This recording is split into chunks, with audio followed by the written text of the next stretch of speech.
En los videos anteriores hablamos sobre reflexión. Reflexión. Que es el concepto de que los rayos de luz van a rebotar en una superficie.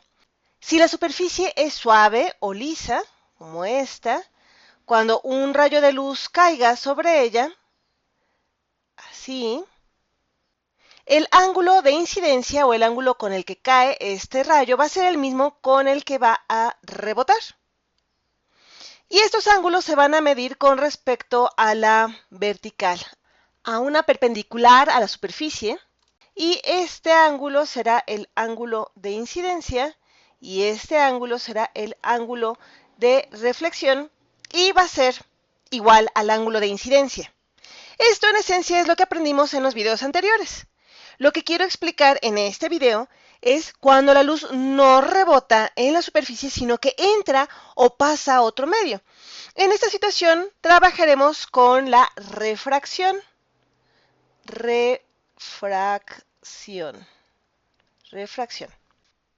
En donde tenemos la luz que llega a una interfase entre dos medios. Voy a dibujar, esta va a ser la interfase, esta perpendicular a ambas.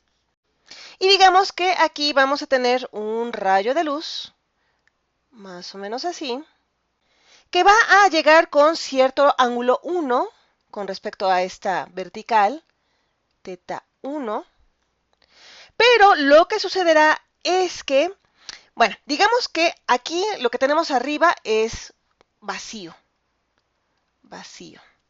Y lo que tenemos aquí abajo va a ser agua.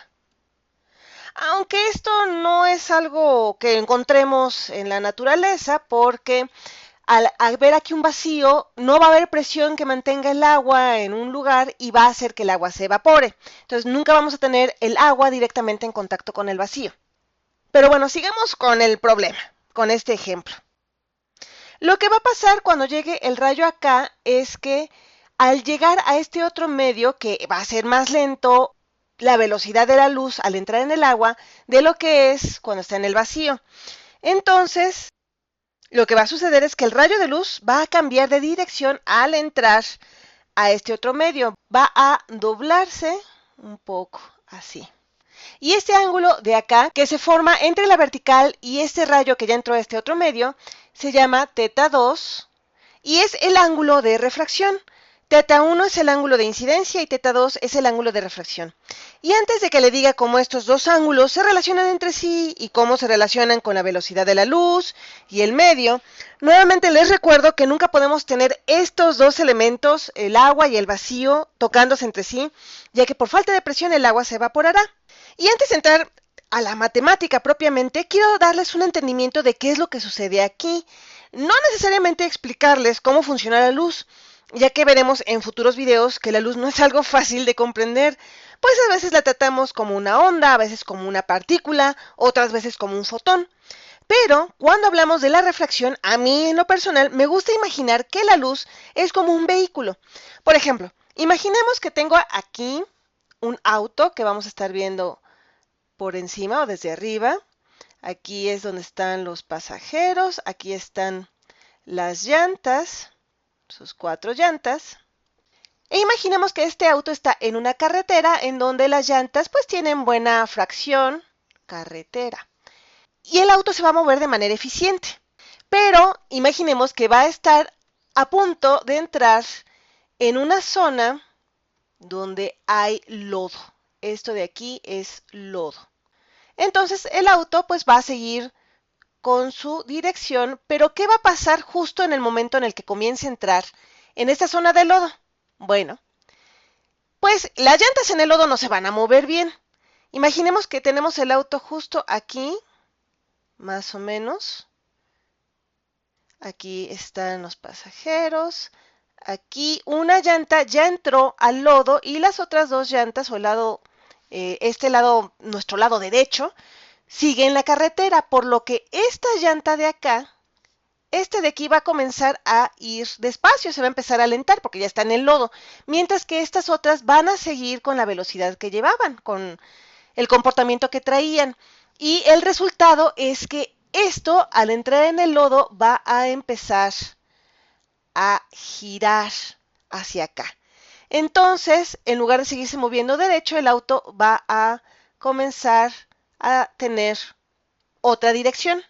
Obviamente la luz no tiene ruedas ni interactúa con el lodo, pero es la misma idea general cuando viaja de un medio más rápido a un medio más lento. Casi pueden imaginar las ruedas de esa luz en este lado del vacío, justo cuando ésta llega al nuevo medio, en donde irá más lento y girará un poco de derecha a izquierda. Lo mismo ocurre al revés.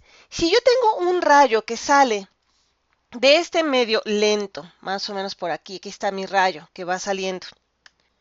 Si usamos la misma analogía del auto, en esta situación el lado izquierdo del auto, imaginemos aquí como el auto, va a llegar primero al área donde se mueve más rápido, por lo que va a empezar a girar, ya que esto todavía sigue en la parte lenta, va a empezar a girar aquí, y entonces el rayo de luz se va a doblar así. Espero que esto les haya dado una intuición sobre cuál lado es el que se va a doblar o inclinar un rayo de luz al entrar o salir de un medio más rápido a uno más lento. Y ya que hemos comprendido esto, les platico que existe algo llamado ley de Snell. Ley de Snell. Y para explicar de lo que se trata esta ley, voy a agregar aquí las velocidades, velocidad 1 para el rayo que viene aquí en este medio y velocidad 2 para el rayo la velocidad que tiene el rayo aquí en este otro medio. Aunque saben que mejor vamos a redibujar de nuevo este diagrama y aprovecho para quitar este ejemplo del agua con el vacío que realmente no me convence porque esto no puede existir en la naturaleza. Dibujamos nuestro nuevo diagrama por acá. Dibujamos la vertical así. Y ahora, en lugar de tener agua, voy a tener aquí vidrio. Y aquí sí podemos tener vidrio junto al vacío. Vacío. El rayo en el vacío va a viajar con una velocidad v1. De hecho, la luz alcanza su máxima velocidad estando en el vacío. La velocidad de la luz la vamos a escribir así, se denota por la letra C y es aproximadamente igual a 300.000 kilómetros por segundo. Es un valor aproximado, no estoy poniendo la cantidad exacta. Y aquí escribo que C es la velocidad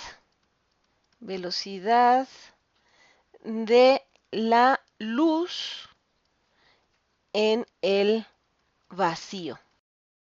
Y me refiero al vacío como un espacio que no tiene nada en él, ni gas, ni moléculas, absolutamente nada. Por lo que en el vacío la luz va a estar viajando con mucha velocidad. Y digamos que, por cierto, esto va a aplicar para dos medios cualquiera. Este rayo de luz va a llegar al vidrio, en donde va a viajar más lentamente. Este lado del auto, si retomamos la analogía del auto que vimos hace un momento, va a viajar más lentamente, esto que está tocando el vidrio, y comenzará a girar un poco, de manera que el rayo se va a doblar y va a cambiar su ángulo así más o menos. Y de hecho a esta velocidad la llamamos v2 y es más lento que como viajaba antes con respecto a v1. Y si estos son vectores, pues vamos a acortar ya que va a viajar más lentamente. Ok, aquí está nuestro rayo con la velocidad 2. El ángulo de incidencia, de acá, le llamamos θ1 y el ángulo con el que se refleja o con el que se cambia el rayo al llegar a este segundo medio va a ser θ2. θ1 es el ángulo de incidencia, θ2 es el ángulo de refracción. La ley de Snell nos dice que la razón o proporción entre velocidad 2 y el seno del ángulo de refracción, vamos a escribirlo acá, la velocidad 2 entre el seno del ángulo de refracción, que es θ2, va a ser igual a la razón de la velocidad 1 entre el seno del ángulo de incidencia, que es θ1. Sé que esto puede sonar confuso Y vamos a aplicar esta fórmula en los siguientes videos. Pero quiero mostrarles que hay muchas formas de representar esta ley de Snell. Quizás ustedes estén o no familiarizados con el concepto de índice de refracción. Vamos a escribirlo. Índice de refracción. Y cada material tiene su índice de refracción. De hecho, aquí les puedo mostrar una imagen que tiene una tablita del índice de refracción. Tenemos el índice de refracción del vacío, tenemos también del aire, del agua, aceite, etc. El índice de refracción se denota con la letra N y se define como que N va a ser igual a la velocidad de la luz en el vacío entre la velocidad que alcanza la luz en el medio al que corresponde este índice de refracción. En nuestro ejemplo podemos sustituir esta ley de Snell y dejarla en términos del índice de refracción, que es una de las maneras típicas en las que podemos ver esta fórmula de la ley de Snell. Voy a despejar V de aquí. Me interesa la velocidad, que es lo que voy a sustituir en esta fórmula, por lo que voy a multiplicar ambos lados de la ecuación por V. Me queda V por N igual a C entre V por V. Se cancelan estos dos. Y ahora voy a dividir ambos lados de la ecuación entre N. Me queda V por N entre N es igual a C entre N. Estos dos se van. De manera que la velocidad en términos del índice de refracción me va a quedar que es igual a la velocidad de la luz entre el índice de refracción. Y ahora vamos a sustituir estas velocidades en esta fórmula, por lo que velocidad 2 va a ser igual a la velocidad de la luz entre el índice de refracción de este material 2, N2. Todo esto que es la velocidad 2 va a estar dividido entre el seno del ángulo de refracción, que es teta 2. Y esto va a ser igual a la velocidad de la luz entre el índice de refracción del primer material dividido todo entre el seno del ángulo de incidencia o el teta 1. Vamos a simplificar esto. Voy a sacar los recíprocos en ambos lados de la ecuación, de manera que me va a quedar la fórmula seno de teta 2 y entre la velocidad de la luz entre el índice de refracción 2, que es igual al seno de teta 1 entre la velocidad de la luz dividida entre el índice de refracción 1. Voy a multiplicar el lado izquierdo por N2 entre N2. Aquí no estoy cambiando nada, esto es realmente un 1, pero al hacer esto, este N2 se va a ir con esta otra N2. Lo mismo hago de este otro lado, ahora multiplico y divido este término por N1 entre N1.